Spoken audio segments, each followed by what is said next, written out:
Welcome to my channel global remedies by Saima Khan. मेरे तमाम viewers को मेरा बहुत सलाम। उम्मीद है आप सब खैरियत से होंगे और ईद की खुशियां सबके साथ शेयर कर रहे होंगे। तो जनाब, ईद के नाम पे जो है फ्रिज याद आ जाता है, और फ्रिज जिनके पास छोटे फ्रिज हैं उनके लिए आज मैं एक स्पेशल जो है बड़ी जुगाड़ू सी किचन टिप कह लें या फ्रिज के बर्फ़ जमाने की टिप कह लें, वो लेकर आई हूँ। तो ये देखिए, मेरे पास एक फ्रिज है, ये छोटे साइज़ का है।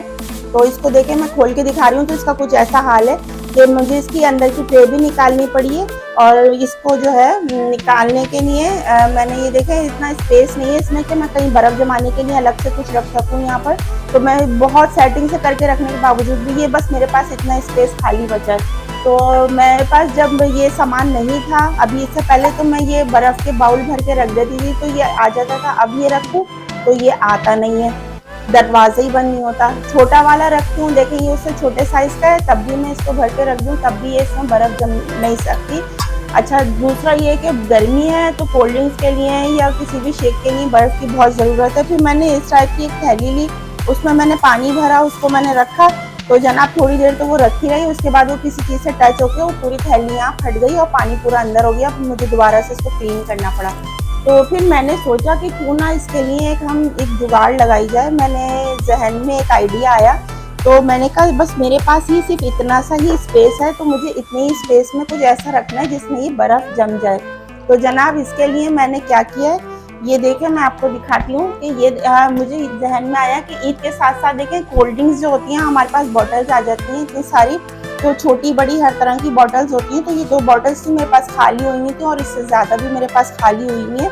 तो मैंने ये लेके और इसके बाद मैंने क्या किया जनाब, इसका मैंने ये जो है रैपर, ये मैंने इसको कट कर लिया। ये निकाल के आप इसको रिमूव कर लें, चाहें तो करें चाहें तो नहीं करें। लेकिन ये देखिए इस तरह मेरे पास ये बिल्कुल प्लेन हो गई। अब आपने क्या करना है, इसको कैंची से लेके यहाँ से ऊपर से इतना हिस्सा आपने कट कर लेना है और ये इतना हिस्सा छोड़ देना है। तो अगर छोटी बोतल होगी तो वो इतनी आ जाएगी, जब आप इसको कट करेंगे तो वो यहाँ तक आ जाएगी और ये वाली यहाँ तक आ जाएगी। तो मैंने भी इसी तरह इसको कट कर लिया। अभी मैं आपको दिखाती हूँ। देखिए ये मैंने 2 बॉटल्स कट करनी है, तो एक ये मेरे पास बड़ी का है और एक ये छोटी का है। तो ये कट करके मैंने इसका इतना हिस्सा निकाल लिया है। और अब देखिए ये मेरे पास 2 बॉटल्स हैं, ये मैं आपको दिखाती हूँ। तो इनमें मैंने पानी भरा है, और ये देखिए मैंने अपनी एक बॉटल भर के यहाँ रखी है और एक मैंने यहाँ रखी है। अब आप देखिए जितना स्पेस था उसमें ये 2 बॉटल्स आ गई हैं। तो अभी मैं आपको दिखाती हूँ ये। अच्छा, आपने क्या करना है, कट करने के बाद ना आप कोई भी पुरानी छुरी लेके और वो गर्म करके और उसके ऊपर इस तरह से यूँ कर लीजिएगा, ताकि इसकी जो ये किनारी निकली हुई होती है ये बिल्कुल स्मूथ हो जाए और आपको कोई हाथ ना कटे या कुछ भी ना हो। अच्छा देखें, आपको मैंने ये इसको रखा है जमाने के लिए, आपको ये नज़र आ रहा होगा, ये देखिए इसमें बर्फ़ जमनी शुरू हो गई है। तो ये रात भर रखी रहेगी तो ये फुल हार्ड हो जाएगी।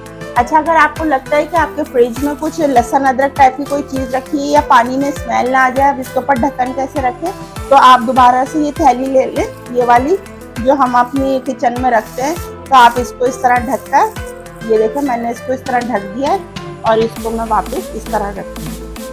तो ये देखें ये बिल्कुल पैक हो गए, और ये इसी में बर्फ़ भी जम जाएगी और ये वाला भी जम जाएगा। देखें ये वाला मैंने छोटा रखा है, ये भी अभी जमना शुरू हुआ। ये देखें आपको नज़र आ रहा होगा, ये इसके अंदर बर्फ़ है। तो ये आधी अभी जमी है, आधी नहीं जमी है। तो इस तरह ये मैंने एक तरह से ये जुगाड़ निकाली है। जिन लोगों के पास छोटा फ्रिज है तो वो इस तरह से अपनी बर्फ़ जमा सकते हैं और इजीली इसको काम में ले सकते हैं। तो ये एक टिप था छोटा, अगर आपको पसंद आए तो मुझे कमेंट बॉक्स में ज़रूर बताइएगा। जब तक मिलते हैं आपसे नेक्स्ट टिप में और नेक्स्ट रेमेडी में, तब तक के लिए अल्लाह हाफिज़।